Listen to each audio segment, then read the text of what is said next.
ang mga kwento ng pag-ibig, kwento ng buhay at kwento ng pag-asa dito sa Barangay Love Stories. Love Stories. May mga bagay sa mundo na parang pangkaraniwan lamang sa atin. Pero sa iba ay may malalim itong kahulugan at may nakaukit na nakaraan. Masaya man o malungkot. Minsan ang kalungkutan at takot ay nagbibigay phobia sa isang tao na minsan ay hindi natin maintindihan kung bakit gano'n na lamang ang takot niya. Maaaring natutuwa ka habang kumakain ng hotdog pero minsan ay ang iba dyan sa atin na bawat kagat ng hotdog ay luha ang naibibigay nito dahil sa isang malungkot na alaala. Dear Papa Dudut, sa lahat ng mga nangyari sa buhay ko, sa hirap man o sa ginhawa, ay nagpapasalamat pa rin ako dahil mas nakita ko kung ano at sino ang dapat kong pahalagahan sa buhay. Matanda na ako, Papa Dudut, 66 years old na ako. Ako nga po pala si Rhea. Dito ako ngayon nakatira sa Mandaluyong City. Noong dalaga pa ako, nasa high school pa lamang ay meron na agad akong tinatawag na destiny. Mahal na mahal ko ang naging boyfriend kong si Edwin. Fourth year high school kaming dalawa nang hindi na namin mapigilan ang nag-uumapaw na pag-iibigan sa isa't isa. At tuluyang isinuko ang mga sarili sa apat na sulok ng isang silid at pinagsasaluhan ng matamis na pag-ibig. Nabuntis ako sa edad na 16. Kapwa kaming magiging batang ama at ina. At itinuturing na mapusok dahil sa mga edad namin. Sobrang takot ako noon dahil baka ano ang magagawa ng magulang ko at ng magulang ni Edwin sa kanya. Ngunit hindi ako takot sa kakahantungan naming dalawa ni Edwin dahil alam ko sa sarili ko na mahal namin ang isa't isa. Dahil sa pagmamahal sa akin ni Edwin ay pinilit niyang pinangatawanan ang relasyon at ang nabuong bata sa aking sinapupunan. Kaya naman nagsama kaming dalawa at nanirahan sa nakakatanda nitong kapatid na medyo nakakaangat sa buhay. At dito nagsimula ang isang yugto sa buhay ko na hanggang ngayon ay parang bangungot na parating dumadalaw tuwing ako'y nag-iisa. At naaalala ang mga unang taon na nagsama kaming dalawa ni Edwin sa bahay ng Ate Edma niya at ang masamang pagtrato niya sa akin.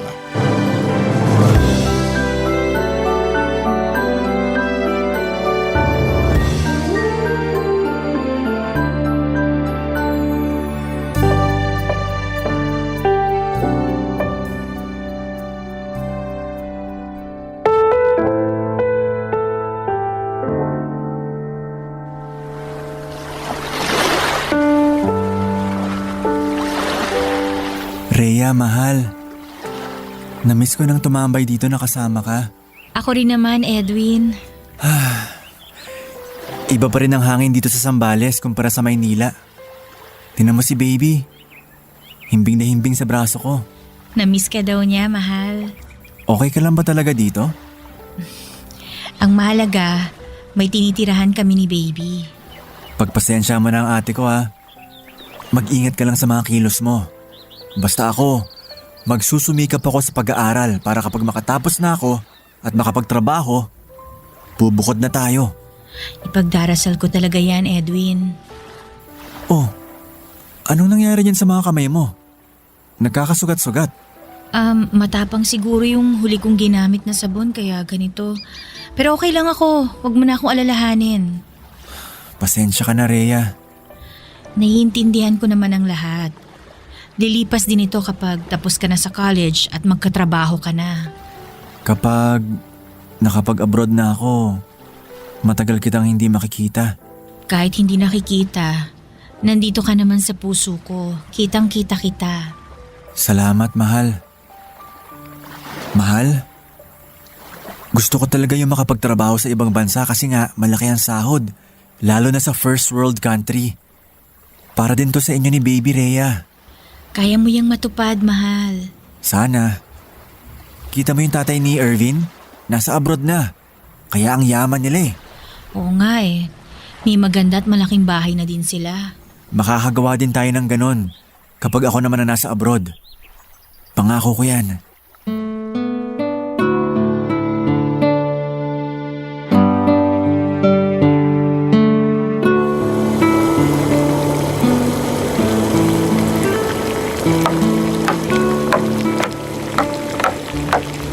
Rhea, bakit hindi mo pa nilaban yung pinapalaba ko sa'yo mga kurtina? Ate Edma, masakit pa kasi yung sugat ko sa kamay eh. Nahihirapan nga pati ako sa pagluluto. Wala akong pakialam. Trabaho mo yan dahil nakikitira ka at kumakain dito sa bahay. Ate, baka sa susunod na linggo ko na lang labhan yung mga yan ha. Yung pagmagaling na tong mga sugat ko. Alam mo, ang dami-dami mong reklamo. Ano na naman bang sinasabi mo sa kapatid ko nung umuwi siya dito? Sabi niya sa akin na huwag kitang masyadong pinapagod. Uy! Aba! Kasalanan mo kasi malandi kang babae at nagpabuntis ka ng maaga. Kung ako lang, hindi kita tatanggapin dito dahil naiinis ako na ang bata pa ng kapatid ko natali na sa isang katulad mo. Sige po ate, lalaban ko na. Lalabhan mo naman pala eh. Pagkatapos mo ditong magluto, linisin mo yung kubeta. Opo. Hoy, huwag mo akong dinadramahan. Buwisit ka sa buhay namin. Ate, pwede bang pakitingnan mo na yung niluluto ko? Titingnan ko lang yung anak ko. Inuutusan mo ako? Nakakabuwisit kayong dalawa ha? Hey, kailan ba kayo mawawala sa bahay ko? Ginawa akong kasambahay ni Ate Edna or Edma at naiintindihan ko naman na kailangan kong kumilos dahil nakikitira lamang kami. Pero sobrang mata pobre niya.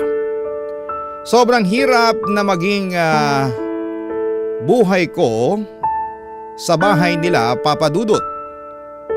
Ako ang nagluluto ng pagkain nila sa bahay pero ayaw niyang magsabay kami sa pagkain. Ang tira lamang nila ang kinakain ko at ako rin ang naglalaba ng mga damit nila at naglilinis ng buong bahay habang binabantayan ko ang anak ko. Parang gusto ko nang umuwi sa bahay ng mga magulang ko. Kahit maliit, gawa sa nipa ay hindi naman ganon ang pagtrato sa akin doon. Siguro'y ganito talaga kapag may pera at nakakaangat sa buhay ang isang tao. Kaya niyang mang-apak at gawing alipin ng sino man. Wala akong magagawa dahil nag-aaral pa si Edwin sa kolehiyo. Ito ang nakita kong paraan na suportahan siya. Ang manirahan sa kanyang kapatid at parating sinasabihan siya na magtuloy-tuloy lang sa pag-aaral dahil maayos naman ang kalagayan naming dalawa ng anak niya. Siyempre hindi ko na sinabi kay Edwin na minamaltrato ako ng masama ng ate niya. Nagtiis lang talaga ako, Papa Dudut, hanggang sa magdalawang taon ang anak namin ni Edwin. Manang-mana sa kanyang itsura ng anak namin kaya tama lang na ginawa namin siyang Edwin Jr., Papa Dudut.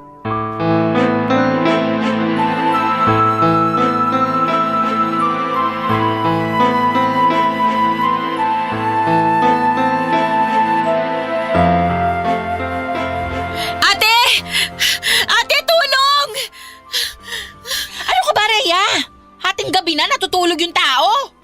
Ate, batas ang lagnat ng anak ko. O ano naman ngayon? Ate, gusto ko siyang dalhin sa ospital. May pera ka ba? Gastos lang yan. Ate naman, natatakot ako para sa anak ko. Hindi mo siguro binabantayan ng mabuti ang anak mo. Ate, tulungan mo ako. Ate, sige na naman dali na natin yung anak ko sa ospital. Ate! Huwag mo nga ako idamay dyan sa kapabayaan mo. Pumunta ka ng ospital kung gusto mo. Wala akong matutulong sa'yo. Wala akong pera, Rhea. Tiniis ko lahat, ate. Tiniis ko na gawin ninyo akong parang katulong dito. Mas mabuti pa nga sigurong naging katulong na lang ako sa ibang bahay. At least kahit pa paano meron akong sahod. Hoy, wag mo akong pagsasalitaan ng ganyan, ha? Humihingi nga ako ng tulong sa inyo, ate. Hindi na para sa akin, kundi para sa anak ko. Para sa pamangkin mo. Bakit ba ang sama-sama ng trato niyo sa akin? Sa amin ang anak ko. Ano ang pinagmamalaki mo, ha? Lumayas ka! Dali mo yung anak mo sa ospital mag-isa mo. Dadaling ko itong anak ko sa ospital. Sa oras na may mangyaring masama sa anak ko, hindi ko makakalimutan ang gabing to. Sinusumpa ko magbabayad kayo sa ginawa niyo sa akin.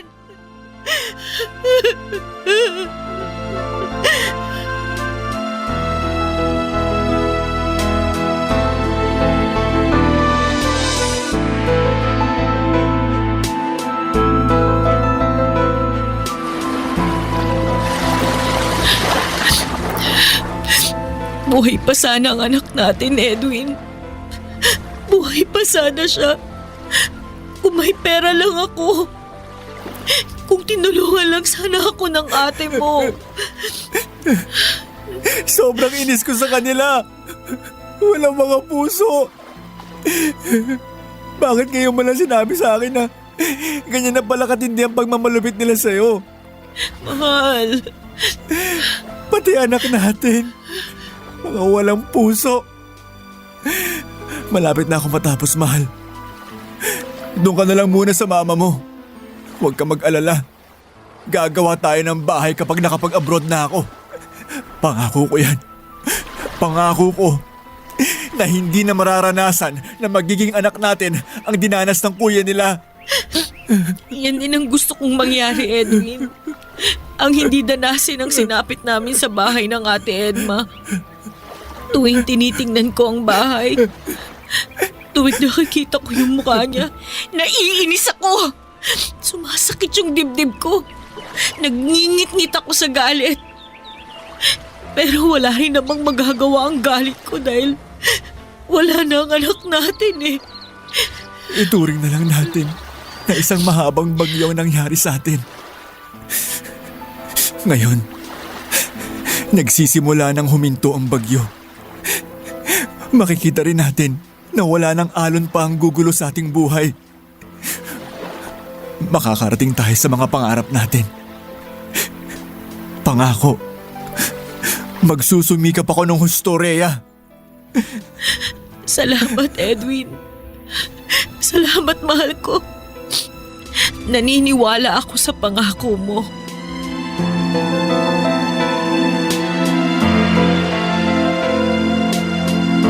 Isinusumpa ko sa langit na magsusumikap ako sa buhay, Papa Dudut. Habang tinatapos pa ni Edwin ang kurso niya at wala pang trabaho ay tumira akong muli sa mga magulang ko. Sana ay ginawa ko na ito noon pa. Tinis ko lang talaga ang lahat. Akala ko ay magbubunga ng maganda ang pagtitiis ko pero wala naman. Inalipusta at kinawawa lang nila ako. Bakit may mga taong parang kasiyahan sa kanilang manakit? Ang mga apak ng kapwa. Hindi ba sila takot na babalikan sila ng karma at ang ginawa nila sa kapwa ay babalik sa kanila na maaaring doble o higit pa? Sinabihan ako ng mga magulang ko na kapag matapos na si Edwin at may sapat ng kinita ay kailangan ko ring mag-aral upang magkaroon ng propesyon at may pagmamalaki sa pamilya ni Edwin. Lalong-lalo na sa mata pobreng si Ate Edma, Papa Dudut. Barangay Love Stories. Barangay Love Stories. Sa awa ng Diyos, Papa Dudut, ay nakapagtapos si Edwin ng kursong engineering at agad itong nagkaroon ng trabaho. Matapos nga ang 2 taon ay nakapagtrabaho na siya sa ibang bansa. Ang sahod ni Edwin ay pinagawa agad namin ng sarili naming bahay. Iba sa pakiramdam ang magkaroon ng sariling bahay ang isang mag-asawa.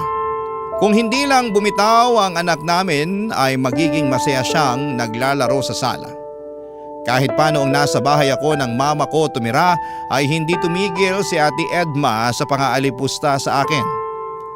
Kahit ano na lang ang mga pinagsasabi niya sa mga kamag-anak ni Edwin para magbuka akong isang kasalanang nagawa ni Edwin sa buhay niya. Nabuntis ulit ako, Papa Dudut, at isinilang ang isang lalaking anak. Isang panibagong anghel na alam kong mapoprotektahan ko na at hindi mangyari ang nangyari dati sa kuya niya. Masiyahing bata po si John Marr at sobrang tuwa ko na makita siyang lumalaking malusog at bibo. Lalo na noong nag-aaral na siya sa isang preparatory school, Papa Dudut.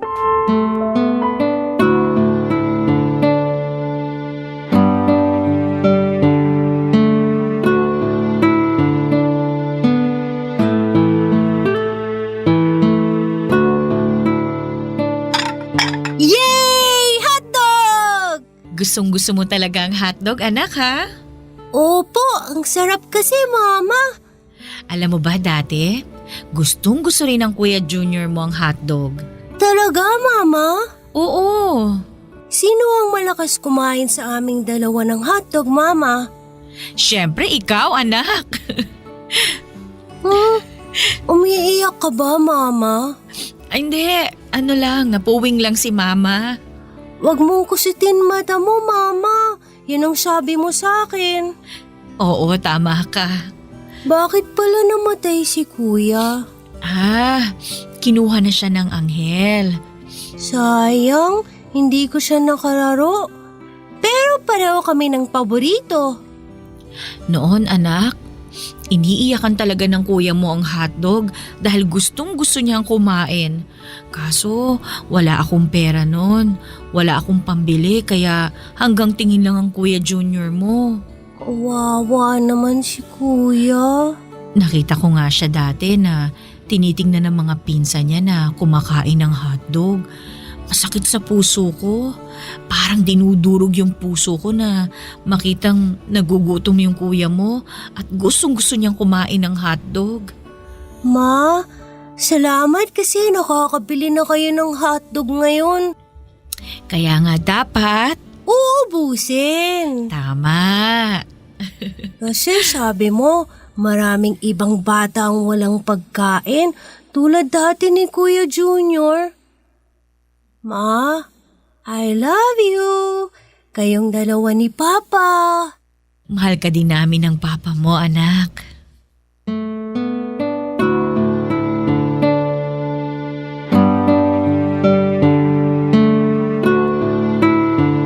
Dahil parati akong sinasabihan ng mama ko na mag-aral at grade 1 na naman ang anak kong si John Marr, ay lumuwas ako at nag-enroll sa kursong Office Administration, Papa Dudut. Parehong school lang kami ng anak kong si John Marr kaya hinahatid ko muna siya sa kanyang classroom. At tuwing uwian ay hinihintay niya ako hanggang sa kukunin ko siya para umuwi kami sa bahay namin sa Quezon City. Maliban kasi sa pinatayo naming bahay sa probinsya, ay kumuha ng maliit na apartment ng asawa ko sa Quezon City, Papa Dudut, dahil nga sa nag-aaral ako sa kolehiyo. Iba pa rin talaga ang pagkatao ni Ate Edma, Papa Dudut. Matindi ang pagtutol niya sa pag-aaral ko. Magastos lang daw at kung ano-ano pang rason ang narinig ko mula sa kanya. Ang sabi naman ng asawa ko ay hayaan na ang ate niya at huwag na lamang pakinggan. Hanggang sa isang araw ay lumuwas ang Ate Edma at pinuntahan ako sa apartment.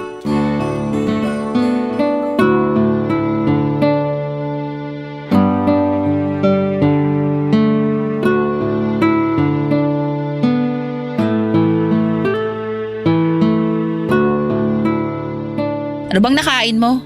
Bakit kailangan nyo pang bumili ng bahay dito at bakit nag-aral ka pa? Tandaan mo na. Sayang lang ang pera ng kapatid ko sa pagpapaaral sa'yo.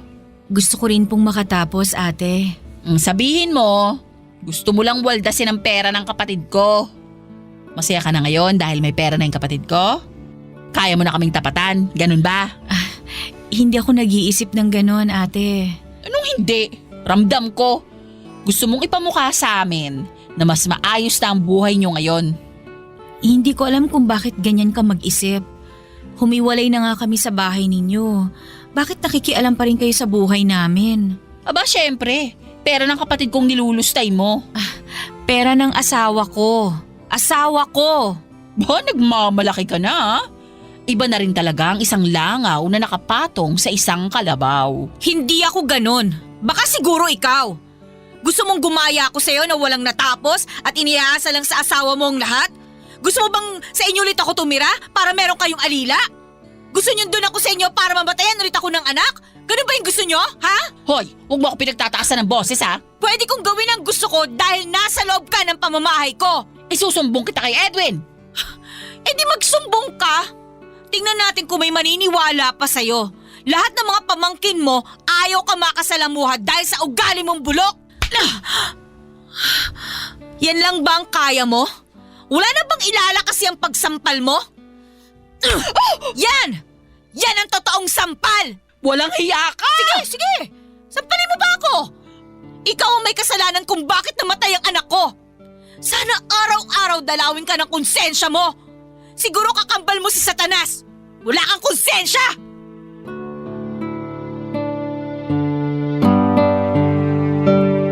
Lalong lumakas ang determinasyon kong makapagtapos sa kurso ko at makakuha ng trabaho at may maipagmalaki sa sarili, Papa Dudut. Gusto kong ipakita sa kanila na ang dating inaapi ay hindi na nila pwede pang apihin. Nang umuwi si Edwin ay sinabi ko ang lahat ng mga nangyari tungkol kay Ate Edma. Ang sabi ng asawa ko, habang kaya ko pang iwasan ito ay gawin ko para hindi na lumaki pa ang gulo. Matapos ang 4 na buwan na muling nag-abroad si Edwin ay nalaman kong buntis ako, Papa Dudut. Ang tanong, ipagpapatuloy ko ba ang pag-aaral ko kahit buntis ako? O dapat ba na huminto muna ako sa pangarap kong makapagtapos ng pag-aaral? Barangay Love Stories. Barangay Love Stories.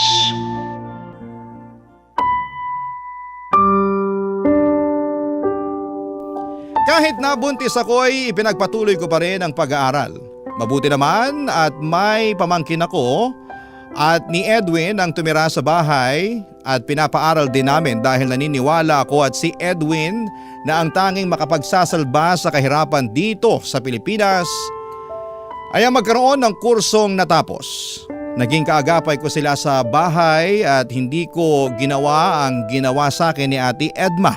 Lahat ng taong nakitira sa bahay ay trinato kong tao at pinapakain ko ng husto at tinatanong kung ano ang pangangailangan.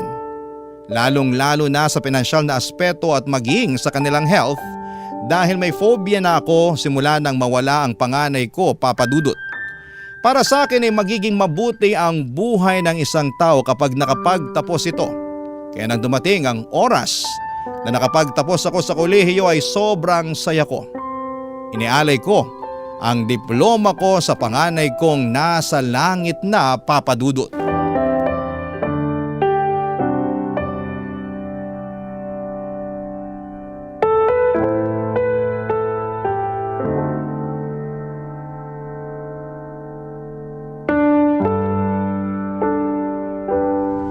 Congratulations, Mama! Thank you, anak. I'm proud of you, Mama! Ayokong maiyak, anak. Pero pinapaiyak mo naman ako eh. Pero iyak to dahil natutuwa ako, ha. Balang araw, paglaki mo, makakatapos ka rin. Ano nga palang gusto mo? Maging engineer katulad ni Papa. Naku, idol mo talaga ang papa mo, no? Oo naman. Idol ko kayong dalawa eh. Salamat, anak, ha. Bakit hindi po pumapasok si Papa, Ma? Tiningnan lang yung makina ng kotse. Mama, pwede na ba ako maglaro ng PS4 ko? Oo naman. Salamat, Mama. Lutuan mo ako ng hotdog, Ma. Yes, baby.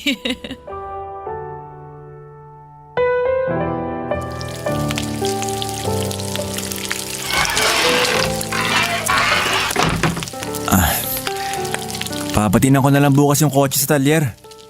Uy, ano yung niluto mo? Naku, ayan, nag-request ang baby natin ng hotdog. Mabuti naman at okay ka na, Han. Hindi tulad noon. Kailangan ko magpakatatag. Parang si Junior din si John Mar natin.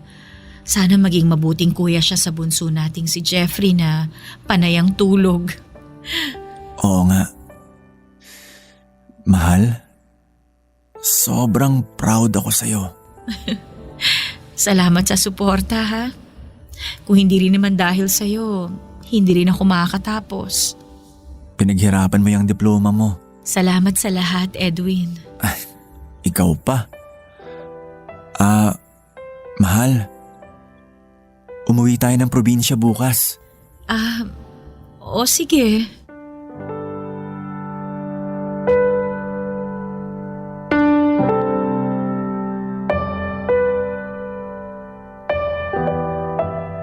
Iba na. Hindi na ma-reach. Magandang umaga, ate. So magtatrabaho ka na dito dahil nakapagtapos ka na. Oo.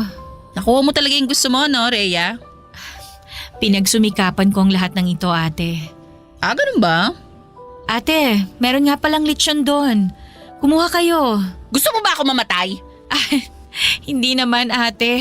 Sorry ha. May hypertension nga pala kayo.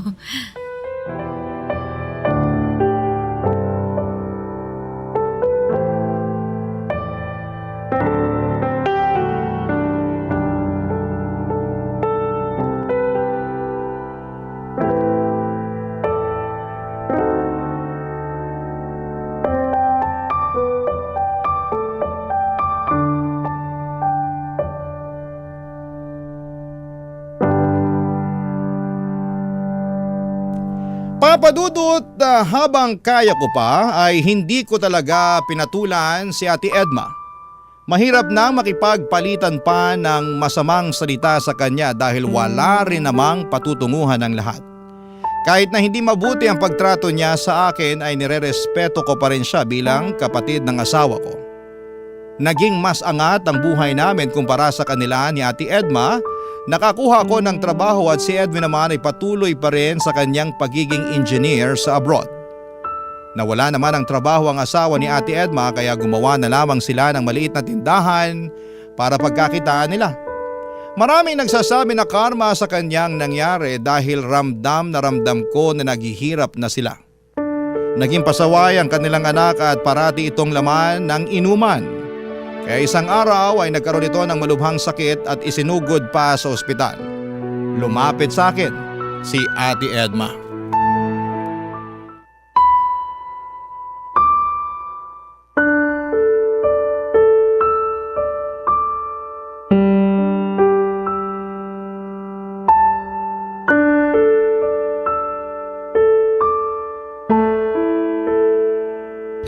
Rhea, tulungan mo ko.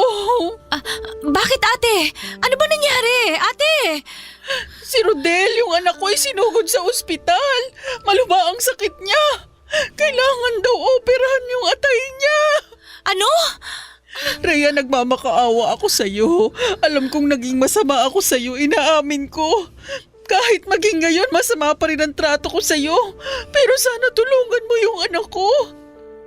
Walang-wala na kami. Ikaw na lang ang makakatulong sa akin. Ate, hindi ko makakalimutan nung gabing kumatok ako sa inyo. At humingi ako ng tulong dahil nag-aapoy sa lagnat ang anak ko. Nagmamakaawa ako sa inyo noon. Lumuhod pa ako noon, umiiyak ako pero hindi mo ako pinakinggan. Patawarin mo ako. Tandang-tanda ko pa nung lumapit ang anak ko sa inyo para humingi ng hotdog na pinapakain ninyo sa anak niyong si Rodel noon.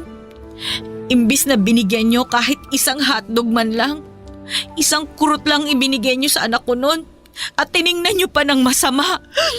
Rhea! Pero ate, ayokong gumaya sa inyo. Hindi kasi ako katulad ninyo. Tutulungan ko kayo. Tutulong ako dahil may isang buhay na kailangang isalba. Tutulong ako dahil itong nararapat na gawin kapag may humihingi ng tulong na alam kong kaya kong tulungan. Rhea! Salamat, Rhea!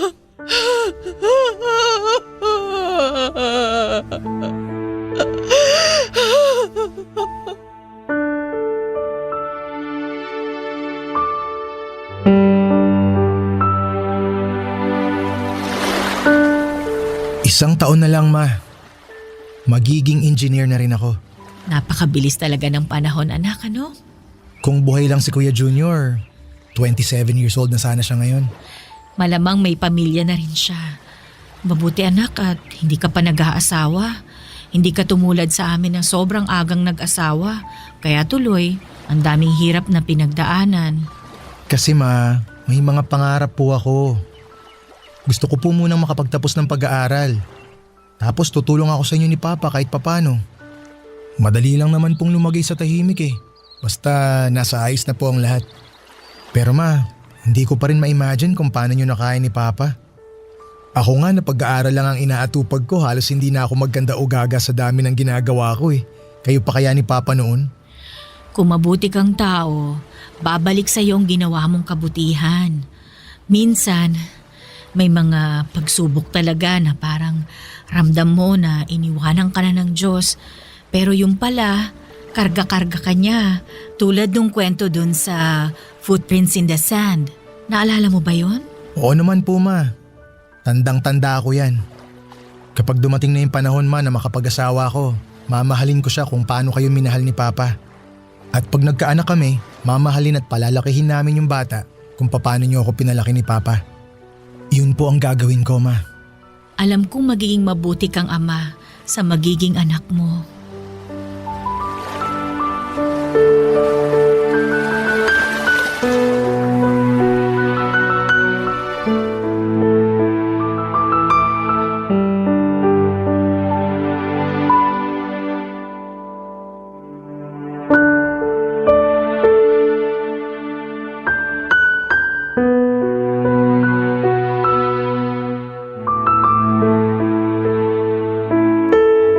Papadudod sumunod sa yapak ng kanilang ama ang dalawa kong anak na si John Mar at Jeffrey. Ayaw sana ng papa nilang si Edwin pero wala rin po itong magawa dahil gusto ng dalawa kong maging engineer. Pareho kami ng asawa ko na retired na at nandito kami nakatira sa bahay namin sa Mandaluyong malapit sa bahay ng bunso ko. Masaya ako sa naging buhay ko ngayon, Papa Dudut. Ang hinihiling ko at ipinagpapanalangin ko ay gabayan parati ang dalawa kong anak na wala na sanang masamang mangyari sa kanila. Ang anak naman ni Ate Edma ay bumuti na rin ang kalagayan. Isa na ngayong businessman at siyang nag-aalaga sa mga magulang niya. Tuwing nakikita kami ni Edma ay parati pa rin siyang humihingi ng tawad sa nagawa niya at nagpapasalamat sa tulong na nagawa ko sa kanya. Tuwing naaalala ko ang anak kong si Junior, Papa Dudut, ay parang muling nabubuhay ang sugat sa puso ko. Pero mabutit may dalawa akong anak na siyang agad na nagpahilom sa sugat dahil ramdam ko ang pagmamahal nila sa akin at sa kanilang papa. Ang inyong kapuso at kabarangay forever, Rhea. Anong say mo sa Barangay Love Stories na ito? Pagkwentuhan natin sa comment section yan. Ang mga kwento ng pag-ibig, kwento ng buhay at kwento ng pag-asa dito sa Barangay Love Stories. Love Stories.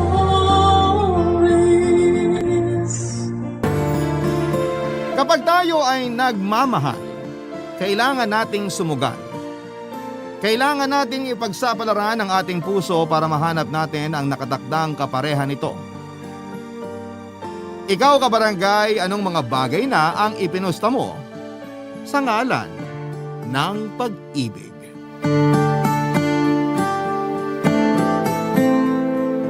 Dear Papa Dudut, tama nga ang sinasabi nila na minsan kung sino pa ang mga hindi natin inaasahan sa paligid natin ay sila pa ang magkakaroon ng malaking parte sa ating buhay. Ako nga pala si Edmond, 37 years old at 12 years nang cook sa isang hotel dito sa Maynila. Bata pa lamang ako ay mahilig na talaga akong magluto. Nakuha ko ang talentong ito mula sa aking nanay. Ako kasi ang palaging kanang kamay ng nanay ko sa kusina tuwing nagluluto siya sa bahay. Pagkatapos kong graduate ay ang pagluluto na ang ginawa kong propesyon. Nagsimula ako noon bilang taga-ihaw sa isang maliit na restaurant. Pork barbecue, chicken barbecue, steak, kebab at burger patty. Yun ang karaniwang niluluto ko sa pinakauna kong trabaho. Sumunod akong napunta sa mas malaking restaurant kung saan ay naging line cook naman ako. Ang mga experience kong yon ang naging dahilan kung bakit ako napasok sa kusina ng isang hotel. Mula sa pagiging baguhan, mabilis na tumaas ang katayuan ko sa kusina dahil po sa sunod-sunod na pag-alis at pag-resign ng mga kusinero namin na mas nauna kesa sa akin. Kung may umalis, ay may mga dumarating din naman at isa na doon si Ronald. Isang probinsyano mula sa Aklan. Sa mga unang buwan niya sa trabaho ay siyang naging tampulan ng tukso. Siya ang ginawang katatawanan sa kusina. Tahimik lamang kasi siya, Papa Dudut, at hindi lumalaban kaya malakas ang loob ng iba na siya'y tukso-tuksuhin. Sa aming lahat, ako lang ang tanging nakakita sa kakayanan ni Ronald sa pagluluto, Papa Dudut.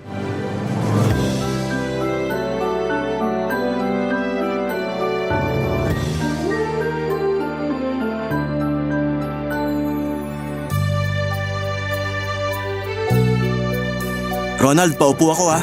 Tabihan na muna kitang kumain. Sige lang. Bakit? Wala na bang pwesto dun sa lamesa nyo? Meron, pero gusto ko muna lumayo sa mga kasama natin. Ang ingay na lang kumain eh. Dito na lang ako, mas tahimik. Bakit pala ayaw mong sumabay sa amin tuwing kumakain? May iniiwasan ka ba? Wala naman. Laging puno yung lamesa nyo eh. Ayaw ko namang makipagsiksikan. Tsaka hindi ko pa gaanong close yung iba. Nagulat ka siguro sa mga ugali nila, no? Mapangasar talaga yung mga yon, kaya masanay ka na. Sanay na ako. Sa amin nga, ako rin yung laging inaasar eh. Tagasan ka pala ulit? Sa Aklan. Oh, ang layo ah. Bakit mo naman naisipang magtrabaho dito sa Maynila? Sabi nila mas maganda raw buhay dito eh. Doon kasi sa amin, palipat-lipat ako ng trabaho. Naisip ko na pwede ko namang subukan magtrabaho dito. Mas maraming opportunity. Balita ko, pinasok ka rito nung pinsan mo? Tama ba? Oo, ganun na nga ang nangyari. Sinong pinsan yun? Anong trabaho niya rito? Si Edward, service crew siya. Ah, si Edward. Magpinsan pala kayo nun? Pero ibang-iba ugali niyong dalawa ah. Si Edward malakas din mang asar yun eh. Lagi nga siyang tambay sa kusina para makadekot ng pagkain eh. Pero ikaw parang ang tahimik mo yata. O baka ngayon lang kasi bago ka pa lang. Dati na talaga akong ganito, tahimik lang. Pareho kami ng tatay ko na mahihain. Sa kanya ako nagmana eh. Ganun ba? Kaya naman pala tuwing nakikipagbiruan kami sa'yo, pangiti-ngiti ka lang. Pero alam mo, kung minsan, subukan mo ring lumaban. Nako, hindi ako pala away na tao. Hindi naman yun ang ibig kong sabihin. Ang sinasabi kong lumaban, kapag biniro ka, biruin mo rin. Para bang makipagsabayan ka? Gets mo ba? Ah, nakuha ko na. Pero bakit naman? Kailangan ba talaga yon?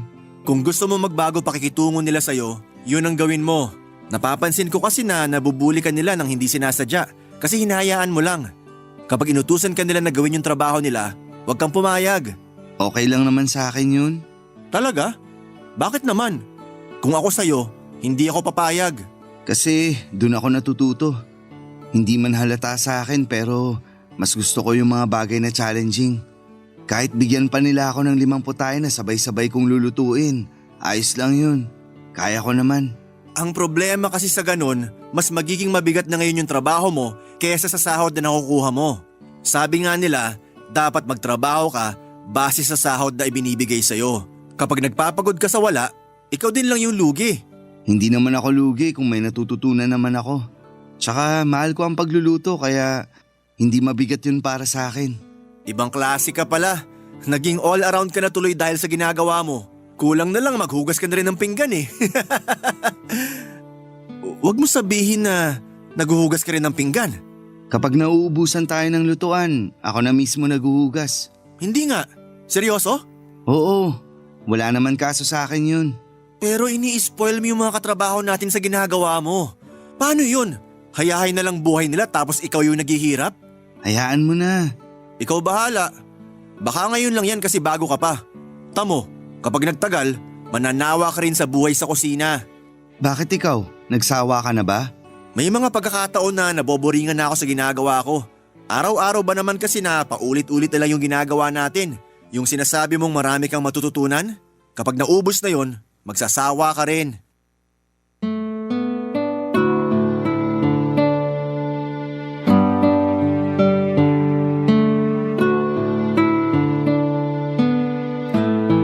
Papadudod simula nung araw na yon ay ako na ang laging nilalapitan ni Ronald. Doon na nagsimula ang pagkakaibigan naming dalawa at para sa akin, ayon ang pinakamagandang desisyon na ginawa ko dahil malaki ang naitulong sa akin ni Ronald sa buhay ko. Papadudot ang kusina sa hotel na pinagtatrabahuhan namin ay nahahati sa 6 na station. Ang hot kitchen kung saan ay nagaganap ang matinding bakbakan, ang cold kitchen, a la carte, commissary at wash-up station. Bawat cook ay may nakatokang kusinero at kami ni Ronald ay sa hot kitchen kami nagtatrabaho. Ang mga karaniwang niluluto namin sa istasyon na yon ay ang mga pagkaing pang maramihan dahil araw-araw kami naghahanda para sa buffet ng hotel. Doon ginagawa ang grilling, pagluluto ng ulam, paggawa ng sabaw at kung ano-ano pa. Naging maganda naman ang tandem naming dalawa ni Ronald sa hot kitchen. Nagkaroon kami ng sariling routine para mas mapabilis ang trabaho namin. Ang nagustuhan ko kay Ronald ay mabilis siyang magtrabaho, papadudot.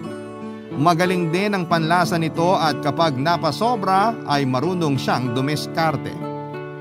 Dumaan ang mga taon ay mas naging close pa kaming dalawa sa puntong nagsasabihan na kami ng sikreto namin sa isa't isa.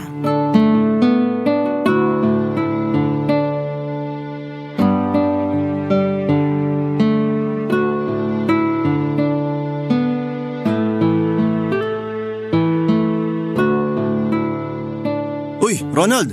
Nandito ka lang pala. Kanina pa kita hinahanap. Bakit? Wala. Itatanong ko lang sana kung naluto mo na yung staff meal. Ikaw nakatoka dun ngayong araw eh. Tapos ko na yun. Kaya nga ako sumaglit muna rito sa likod eh. Nagyoyosi ka na naman pala. Gusto mo? Pass muna. Kakayosi ko lang kanina eh.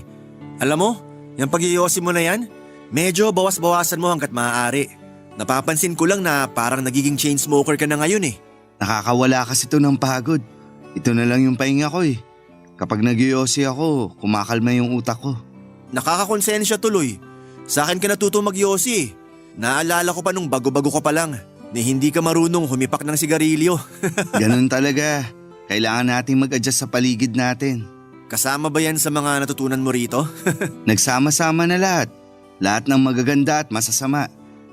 Lahat ng yun, natutunan ko rito at karamihan nun, sa'yo mismo galing. Parang lumalabas na bad influence patuloy ako. Pati sa pag-inom nadadamay ka rin eh. Doon na lang tayo nagiging masaya eh. Di ba nga tama ako? Kapag nagtagal, magsasawa ka rin sa trabaho. Kaya pagkatapos magtrabaho, kailangan talaga natin maghanap ng stress reliever. Nag-mature lang siguro yung pananaw ko sa buhay.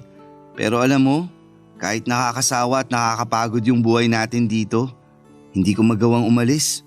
Bakit naman? Teka, may plano kang lumipat? Oo sana. Yung sinabi mo nun na mauubusan rin ako ng matututunan dito, parang nangyari na nga. Wala nang bagong pumapasok sa utak ko eh. Kung ano yung ginagawa ko nung unang araw ko rito, ganun pa rin hanggang ngayon. Sabi ko naman sa'yo eh. Pero bakit hindi mo gawin? Bakit hindi ka lumipat? May isang taong pumipigil sa akin eh. Di ko siya maiwan-iwan kahit gaano ko kagustong umalis. Ako ba yan? Di mo ko maiwan na best friend mo? Sira ulo, hindi ikaw ang rason. Aray, sakit naman nun. So kaya mo akong iwan, ganon? Lilipat lang naman ako ng trabaho kung sakali. Hindi naman ako mangingibang bansa. Kung makareact ka, akala mo naman di na tayo magkikita ulit. Kung hindi ako, sino yung taong ayaw mong iwan? Sekreto lang natin to ha. Huwag kang mag-alala. Safe sa akin ang sikreto mo. Kailan ba kita chinismis? Never namang nangyari yun, di ba? Si Glenda, siya yung di ko maiwan-iwan. Sino? Si Glenda? Oo, si Chef Glenda. Nako! Oh, bakit naman ganyan reaksyon mo? Marami kang karibal, pre. Alam mo ba na mas mahaba pa buhok ni Glenda kaysa kay Rapunzel sa dami na nagpaparamdam sa kanya? Talaga ba? Sa tingin mo, ikaw lang nagkakagusto sa taong yun? Madami kayo! Ang ibig mo bang sabihin, wala akong tsansa sa kanya? Hindi naman sa ganun. Sinasabi ko lang na mahihirapan ka dahil literal na marami kang makakabangga. Wag na pala, binabawi ko na yung sinabi ko. Pero hindi, pre. Kung gusto mong ligawan si Glenda, susuportahan kita. Kung gusto mo nga, ako pa maging wingman mo eh. Pwede ba? Oo naman, pwedeng pwede. Ako nang bahala sa'yo. Nasa mabuting mga kamay ka. Salamat, pre.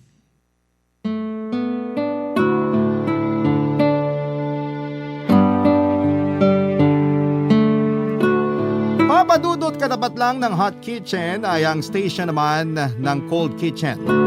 Ang namamahala rito ay walang iba kundi si Chef Glenda na katulad ko ay matagal na ring nagtatrabaho sa hotel.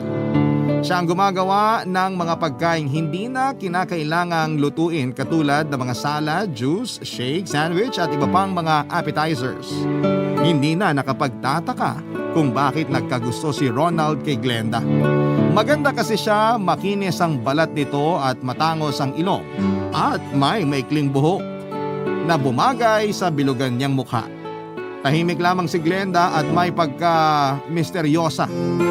Ang mga katangian niyang ito ang dahilan kung bakit halos lahat ng kalalakihan sa kusina maging ang mga service crew ng hotel ay nagkakagusto rin sa kanya.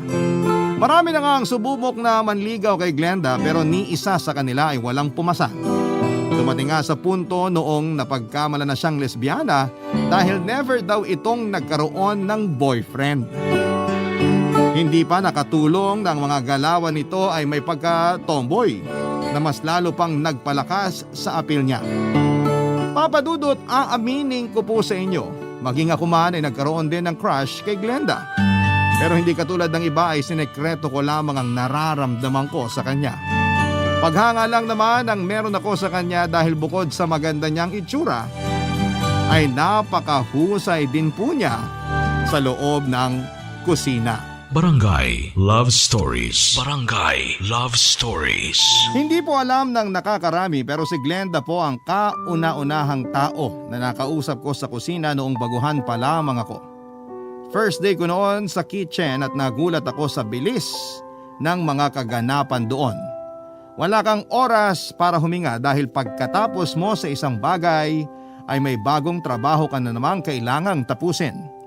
Yosi lang talaga ang pahinga mo kapag kusinero ka dahil bakbakan talagang nagaganap sa loob nito. Tarantang-taranta ko noon sa unang araw ko sa trabaho.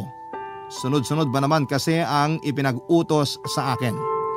Nasakto kasi na mayroong event sa hotel noong araw na yon at kalahati ng mga cook ay naghahanda para sa debut ng isa sa mga guest namin. Sa akin po ibinili ng buffet at mag-isa lamang akong namuno sa hot kitchen noon. Sabay-sabay na nakasalang ang mga ulam tulad ng dinuguan, beef steak, kare-kare, chop suey at pati mga soup of the day. Nang mga oras na yon ay napansin ni Glenda na nagpapanik na ako. Kaya naman tinulungan niya ako sa pagluluto. Dahil wala naman siyang ginagawa sa istasyon niya ay naghati kami ng mga gawain. Doon na nga po nagsimula ang appreciation ko kay Glenda. Sobrang namangha ako sa bilis niya sa kusina. Para siyang kuneho kung gumalaw kumpara sa akin na usad pagong lamang noon. Simula noon ay si Glenda na ang naging inspirasyon ko para mapagbuti ang trabaho ko.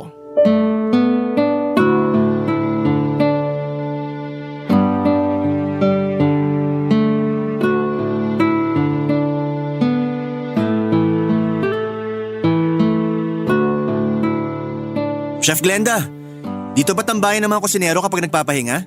Dito nga. Malapit lang kasi sa kitchen tsaka mabilisang break lang naman meron tayo. Kaya dito na kami sa parking lot tumatambay kapag nagpapahinga. Sakto, maaliwalas dito. Ang init sa loob ng kusina eh.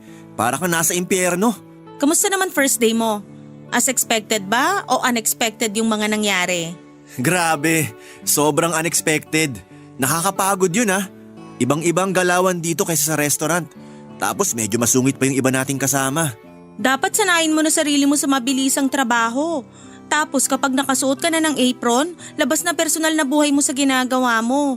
Masigawan ka man, mamura o pagdabugan ng mga kasama mo, lagi mong tatandaan na trabaho lang lahat yun at walang personalan. Oo, alam ko na yan. Nakapagtrabaho naman ako dati sa kusina eh. Pero mas malala dito, kapag aanga-anga ka, babatuhin ka talaga ng kawali. Grabe naman yun. Ayaw mo maniwala? Mainitin talaga ulo ng mga chef dito kasi mainit din yung paligid. Nga pala, nailabas na ba yung buffet? Oo, kinuha na ng mga service crew. Pagkatapos ko sa huling putahe, lumabas na agad ako. Kailangan ko ng sariwang hangin matapos ang mahabang bakbakan. Eto Yossi oh, gusto mo? Mentol ba yan? Sige, paisa nga. Oh, lighter. Salamat.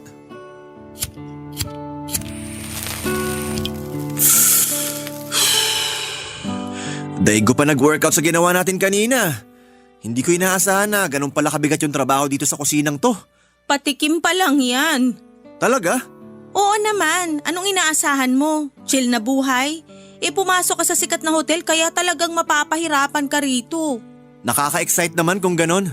Bakit naman nakaka-excite? Iba kasi yung adrenaline rush na nararamdaman ko kapag sunod-sunod yung trabaho eh. Yung sa sobrang dami ng ginagawa mo pero sa huli, natatapos mo pa rin ng maayos yung trabaho. Iba yung feeling. Sus, ngayon lang yan. Kapag nagtagal, hindi ka na makakaramdam ng excitement sa ginagawa mo. Talaga? Bakit naman? Kasi magiging routine mo na ang pagluluto. Katulad ng pagising natin sa umaga at pagtulog sa gabi. Magiging normal na lang para sa atin yung pagluluto na yan. Malabong mangyari yan. Passion ko na ang pagluluto eh. Kaya passion pa yan o pangarap na matagal mo nang inaasam, maniwala ka sa akin. Magbabago yung tingin mo dyan. Pustahan tayo? Wag na, alam ko namang matatalo ka eh. Asus! Takot ka lang eh. Maniwala ka sa akin, tama lahat ng sinabi ko. Ang ibig bang sabihin yan, sawa ka na sa ginagawa mo ngayon? Hindi naman sawa, bored lang. Wala nang bago eh. Eh bakit hindi ka maghanap ng bago?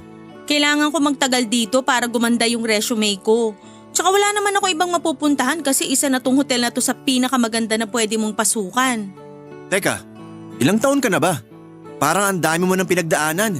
Mukhang ang bata mo pa naman sa tingin ko. 25. Talaga? Magkaedad lang pala tayo? Di nga, 25 ka rin?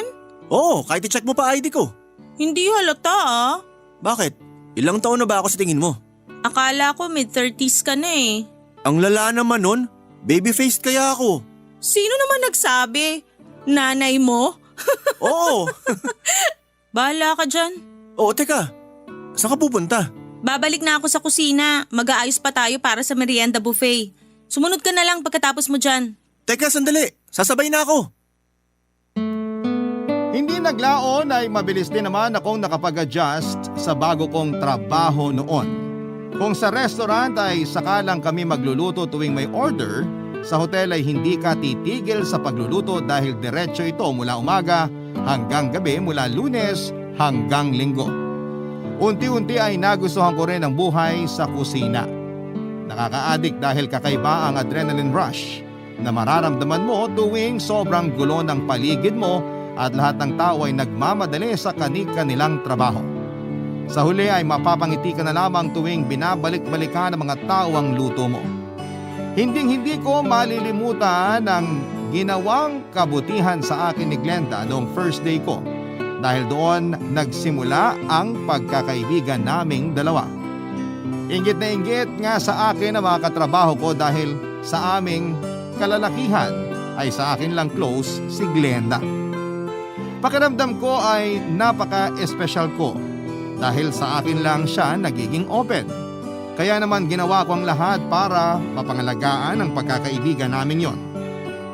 Ang lihim na pagtingin ko sa kanya ay sinantabi ko na lamang muna sa takot na baka magbago ang turing niya sa akin kapag nalaman nito na may gusto ako sa kanya. Sa pagdaan nga ng panahon ay mas tumibay ang pagkakaibigan namin ni Glenda hanggang sa dumating nga si Ronald. Noong nalaman kong may gusto rin siya kay Glenda ay wala na akong ibang nagawa kundi idagdag ang pangalan niya sa listahan ng mga karibal ko. Kahit ganoon ang nangyari ay hindi naman nagbago ang pagkakaibigan naming dalawa, Papa Dudut.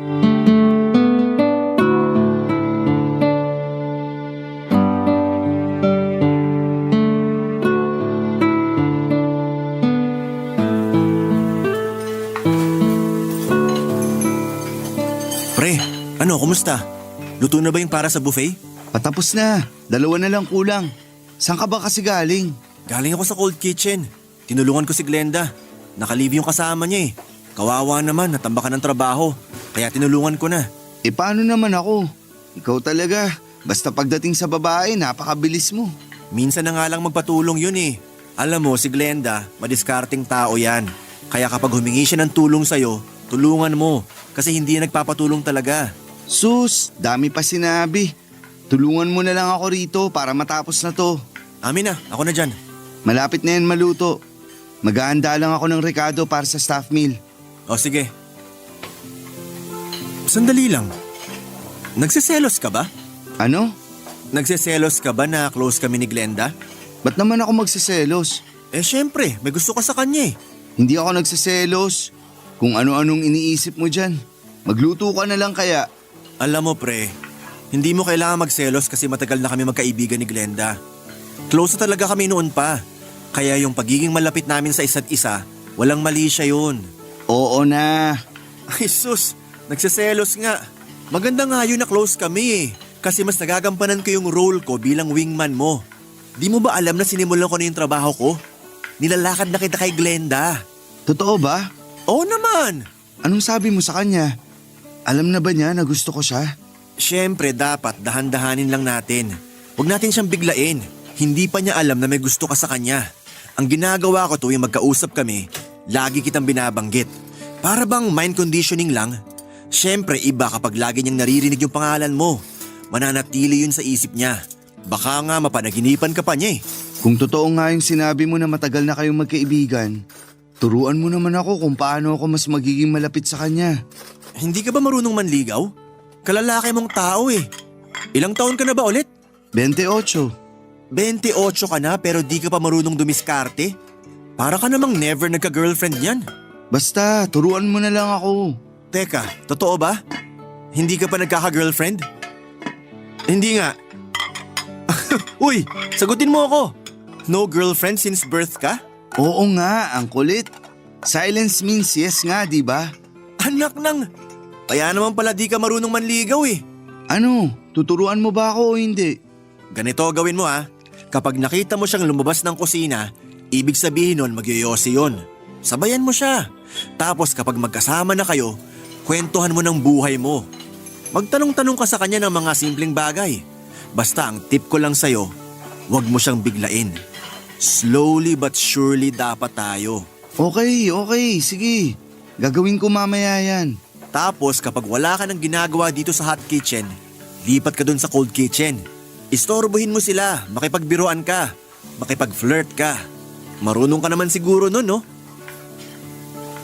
Eh hindi ka marunong lumandi? Naku, patay tayo dyan. Kaya ko. Marunong naman ako nun kahit papaano. Hala, maglabas ka ng papel at ballpen. Ilista mo lahat ng sasabihin ko. Seryoso ka? Gusto mong mapasagot si Glenda o hindi? Oh, sandali. Heto na, naghahanap na ng papel.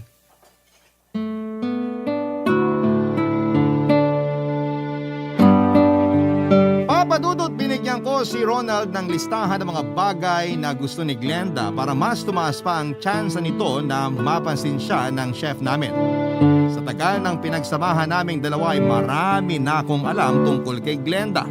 Katulad na lamang tuwing naglalaro kami sa mall, mahilig siya sa sports na archery at bowling. Kada sahuran ay lumalabas si Glenda para gumimik kasama ang mga kaibigan niya mula sa ibang propesyon. Kapag busy sila ay ako at ilang piling kusinero ang kasama niyang umiinom sa labas. Birang iniinom nito kapag gusto niyang mag-chill, samantalang tequila naman ang iinumin niya kapag gusto niyang magwalwal buong magdamag. Ang paboritong pulutan niya ay raw salmon na pinartneran ng wasabi at soy sauce. Kapag nagtatrabaho ay ayaw na ayaw ni Glenda ang may kumakausap sa kanya. Ayaw niya kasing matalsikan ng laway ang ginagawa niyang pagkain. Gusto niya ay nakafocus siya sa trabaho, kaya kapag kinakausap mo siya ay hindi ka talaga nito papansinin. Istrikto siya pagdating sa pagsunod sa mga recipe ng hotel. Ayaw niya sa mga tansya lamang. Kung ano ang nakalagay sa standard cookbook ng hotel ay yun ang dapat na masusunod. Hindi rin niya gusto sa mga taong madrama. Tuwing may issue na tungkol sa trabaho hanggat maaari ay umiiwas siya rito at hindi nakikialam. Papadudot lahat na yata ng tip na alam ko ay ibinigay ko na nga kay Ronald. Alam ko kasi papadudot na tulad ng iba ay mahihirapan din siyang ligawan si Glenda dahil mapili nga ito. Pero wala naman sigurong mawawala kung susubukan ni Ronald ang swerte niya. At bilang kaibigan ay 100% na suportado ko siya. Barangay Love Stories. Barangay Love Stories. Hindi lang sa pagbibigay ng advice kay Ronald ang tulong na ginawa ko sa kanya, papadudot. Bilang wingman ay ginawa ko ang lahat na makakaya ko para mapansin ni Glenda ang kaibigan ko. Tuwing magkasama kaming dalawa ay lagi kong ibinibida si Ronald, papadudot. Pasimple ko siyang isinasali sa usapan para mapalapit silang dalawa sa isa't isa. Noong minsan nagaya si Glenda na maglaro ng bowling sa labas, kahit gusto kong sumama ay nagrason ako na may lakad ako ng araw na yon. Gusto ko kasing i-recommend si Ronald na pumalit sa akin. At yun naman ang ginawa ni Glenda. In-invite niya si Ronald at tuwang-tuwa naman ito dahil yon ang naging first date nila. Nung minsan gumimik naman kami ay nalungkot ako dahil hindi invited si Ronald. Ang ginawa ko ay ako mismo ang nag-invite sa kanya na sumama. Noong nalasing ay mas lumakas ang loob ni Ronald para magpakitang gilas sa harapan ni Glenda. At natuwa ako noong mabilis namang nakuha ni Ronald ang kiliti ni Glenda. Pagkatapos noon ay medyo naging close na rin ang dalawa dahil sa akin. Ilang buwan na laging ganon ang nangyayari, papadudot. Hanggang isang araw ay naglakas loob na rin si Ronald para umamin ng nararamdaman niya kay Glenda. Inaya niya ito para sa isang date at pumayag naman si Glenda. Sa kasamaang palad, katulad ng ibang nauna sa kanyang nanligaw, ay sinawing pala din si Ronald.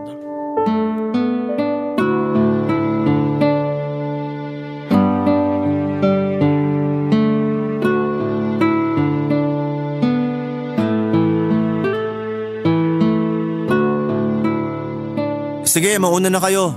Sunod na lang ako. Yosin lang ako saglit.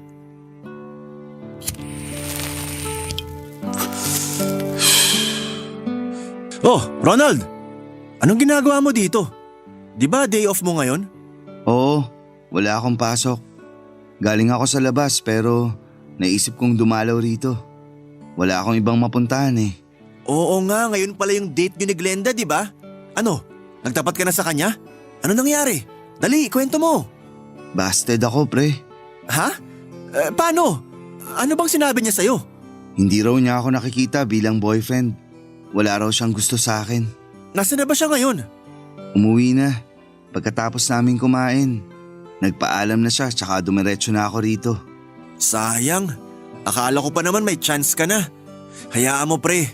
Hindi man para sa'yo si Glenda, sure ako na may ibang babae pa dyan na mas magugustuhan mo at magugustuhan ka rin pabalik. May isa pa siyang sinabi bago siya umalis eh. Ano? May nilalaman na raw ang puso niya kaya hindi siya tumatanggap ng maniligaw ngayon. Naka-reserve na raw yung puso niya para sa isang tao. Ha? May boyfriend na ba si Glenda? Wala naman siya nababanggit sa akin ah. Wala pa siyang boyfriend sa ngayon. Parang may inaantay lang yata siyang tao. At kapag yung taong yun ang nanligaw sa kanya, panigurado akong sasagutin niya agad yun. Talaga ba? Sino naman kaya yun? May alam ka ba kung sino yung nagugustuhan niya? Magkaibigan kayo. Baka naman may nababanggit siya sa'yo. Kung alam ko lang, edi sana hindi na kita ilalakad pa kay Glenda.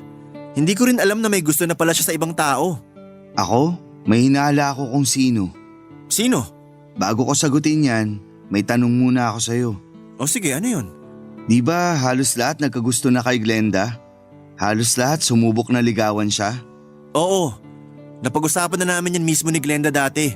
Pati nga ilang service crew nagtangkaring ligawan siya eh. Eh ikaw, hindi ka ba nagkagusto sa kanya? Ha? Ako? Hindi ah, loko-loko. Paano naman ako magkakagusto kay Glenda? Magkaibigan kami. Lalaki ka, maganda si Glenda. Hindi ka talaga nagkagusto sa kanya? Hindi ako magkakagusto sa kanya. Paano kung sabihin kung ikaw yung lalaking inaantay niya? Paano kung ikaw yung nagugustuhan ni Glenda? Kung sa'yo na pala nakareserve yung puso niya, anong gagawin mo? Malabong mangyayari yan. Paano mo naman nasabi? Sinubukan mo ba? Tinanong mo ba siya? Hindi na kailangan. Magkaibigan lang kami ni Glenda. Yun lang ang nararamdaman ko sa kanya at ganon din siya sa akin. Alam mo pre, kung ako ang iniisip mo kaya ayaw mong umamin, wag mo nang problemahin yun. Sinubukan ko pero hindi niya ako gusto. Okay lang sa akin yun. Kasi at least sinubukan ko. Kung ikaw man ang gusto ni Glenda, mas matutuwa pa ako. Hindi ko nga siya gusto, ano ka ba? Okay, sabi mo eh. Basta ako, iba yung nakikita ko tuwing magkasama kayo. Kung ako sa'yo, sundin mo kung anong nasa puso mo para wala kang pagsisiyan sa uli. Nabroken ka lang kung ano-ano lang pinagsasabi mo. Bahala ka dyan. Mauna na ako sa loob. Hinahanap na nila ako. Inom na lang tayo mamayang gabi para madamayan kita dyan sa puso mong sawi. Sige na, ingat ka pa uwi. Nang panahon na yon ay hindi ko alam kung ano ang gagawin ko sa impormasyong napag-alamanan ko. Hindi ko kasi alam kung seryoso ba si Ronald sa mga sinasabi niya o nagbibiro lamang siya. Pero aminin ko na nabuhayan po ako ng dugo sa mga nalaman ko. Hindi ko lubos akalain na magkakagusto rin pala sa akin ng isang katulad ni Glenda. Ayon kay Ronald ay pareho lang daw naming itinatago ang nararamdaman namin para sa isa't isa. Sa katunayan ay matagal na raw niya itong napapansin. Tuwing nakatingin si Ronald kay Glenda ay nasa akin naman ang tingin nito. Kaya naman kahit na hindi sabihin ni Glenda ang totoo ay alam na raw ni Ronald na may gusto siya sa akin. Papadudot hindi ko alam na matagal na palang nag-aantay si Glenda pero pakiramdam daw niya ay hindi ko siya gusto dahil ni isang beses ay never daw akong nagpakita ng anumang interes sa kanya na higit pa sa pagkakaibigan lang. Pero sa side ko naman ay ayaw ko lang talagang mag-first move sa kanya dahil alam kong mababasted lang din ako katulad ng nangyari sa mga kasamahan ko. Yun pala, sa mga taong kakasama kami ay pareho lang pala kaming nagtataguan ng feelings. Sa pagkakataong yon, si Ronald naman ang nagbigay sa akin ng tip. Tuwing day off daw ni Glenda, alas 6 ng umaga ay nagpupunta siya sa isang cafe. Pagkabanggit ni Ronald sa pangalan ng cafe na yon ay nagulat ako dahil yun ang paborito kong kapihan. Papadudot, yun na raw ang senyales na dapat ko nang aminin kay Glenda ang nararamdaman ko. At yun na nga po ang ginawa ko.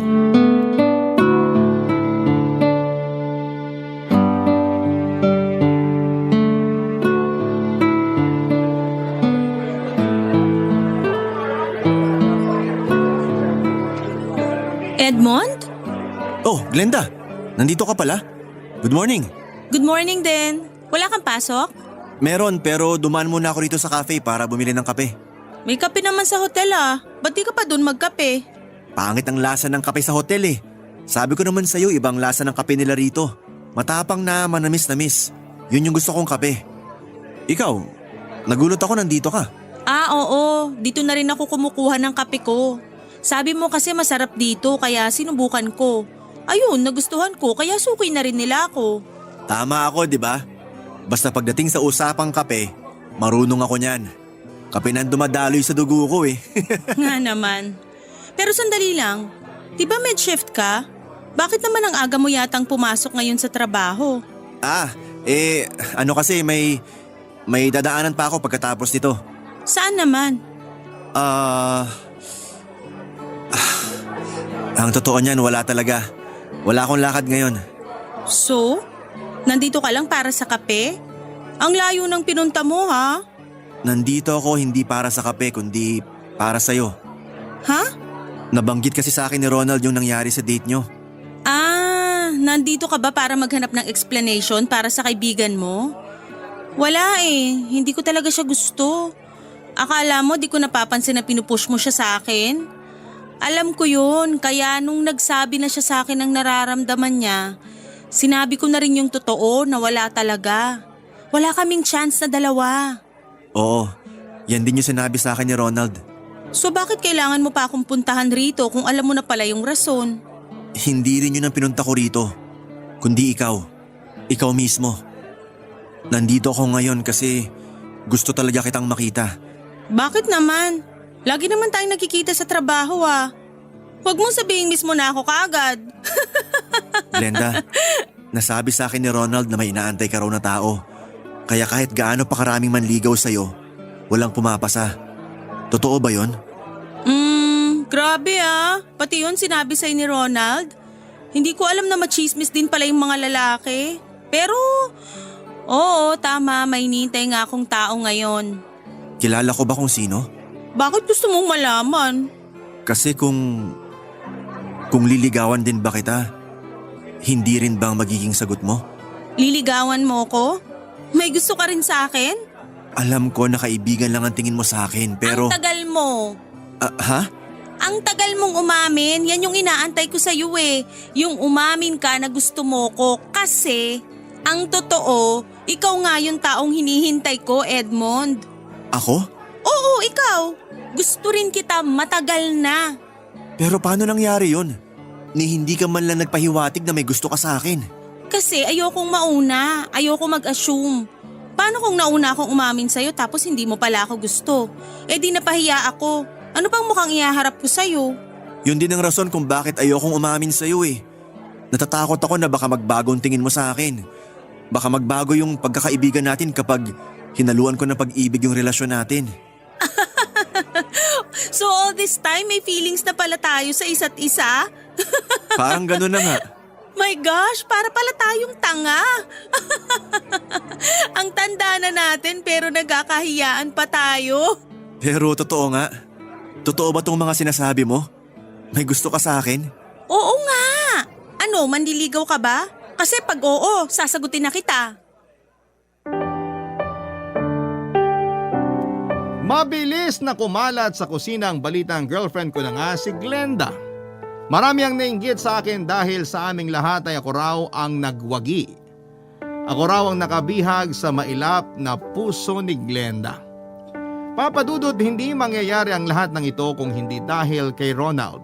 Siya ang tumulong sa amin ni Glenda para maamin namin ang nararamdaman namin para sa isa't isa. Hindi ko po lubos akalain na kung sino pa yung wingman ay siya pa talaga yung pinili. Tumagal ang relasyon namin ng 3 taon. Nag-resign na noon si Glenda sa hotel para magtrabaho bilang chef sa isang cruise ship. Sa kabilang banda ay nanatili kami ni Ronald sa trabaho namin. Ngayon ay may sarili na ring girlfriend si Ronald at mas nauna pa silang magpakasal ng girlfriend niya kesa sa amin. Si Glenda sa kasalukuyan ay nananatiling long distance ang relasyon namin ni Glenda. At kahit man nagkahiwalay, ay patuloy pa rin ang pagmamahal at pagtitiwala namin sa isa't isa. Sa katunayan, pagka-uwi niya ngayong December ay plano ko nang mag-propose sa kanya, Papa Dudut. Yan lamang po ang maibabahagi ko sa ngayon at dito na po nagtatapos ang kwento ko at sana po ay nagustuhan ninyo ang sulat ko. Maraming salamat po sa inyo at sa lahat ng bumubuo ng Barangay Love Stories at sa Barangay LS 97.1. Ang inyong forever kapuso at kabarangay, Edmond. Nagustuhan ng iyong napakinggan? Ituloy yan via live stream sa www.gmanetwork.com/radio. Barangay LS 97.1 Forever.